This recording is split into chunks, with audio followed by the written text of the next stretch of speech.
આ તરફ સુરતમાં પણ નશાખોરી નાબૂદ કરવા માટે પોલીસ એક્શનમાં મોડ પર આવેલી છે। કાપોદ્રા પોલીસ દ્વારા પાન પાર્લરો પર હાથ ધરાયું છે ચેકિંગ। ગોગો પેપર સહિતની સામગ્રીના વેચાણ બાબતે તપાસ હાથ ધરાઈ છે। દુકાનદારોને પ્રતિબંધિત વસ્તુનું વેચાણ ન કરવા કડક સૂચના આપી દેવાઈ છે। રોલિંગ પેપર, ગોગો સ્મોકિંગ કોન અને પરફેક્ટ રોલ પર પ્રતિબંધ છે।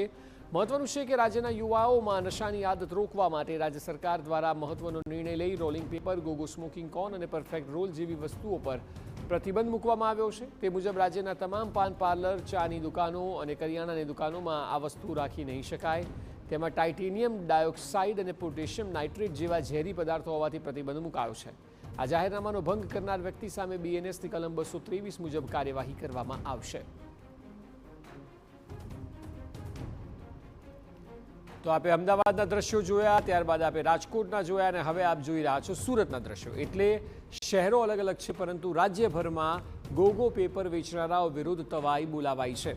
અમદાવાદમાંથી તો ગોડાઉન ઝડપાયું છે, જ્યારે કે રાજકોટ અને સુરતમાંથી પેપરના તમામ વિક્રેતાઓને પકડવામાં આવ્યા છે, જેથી કરીને આ લોકો જે વેચી રહ્યા છે માલ તે પ્રતિબંધિત છે, એ છતાં પણ નશાખોરીમાં ઉપયોગમાં લેવાતું ગોગો પેપર ખુલ્લેઆમ વેચાઈ રહ્યું છે અને એ આધારે રાજ્યના અલગ અલગ શહેરોમાં ચેકિંગ હાથ ધરાયું છે અને ગોડાઉનથી લઈને વેપારીઓ સુધી તમામ ઝડપાયા છે।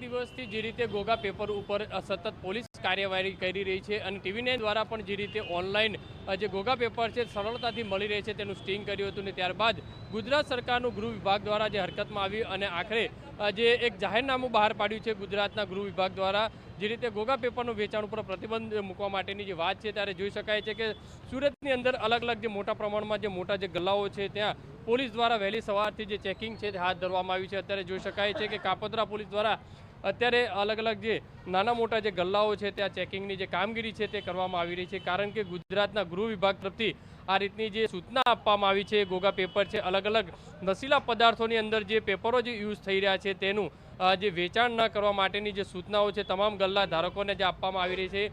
અહીંયા જે રીતે જોઈ શકાય છે કાપોદ્રાના અલગ અલગ વિસ્તારોની અંદર જે ગલ્લાઓ છે, જે રેસ્ટોરન્ટો છે તેની અંદર ચેકિંગની જે કામગીરી છે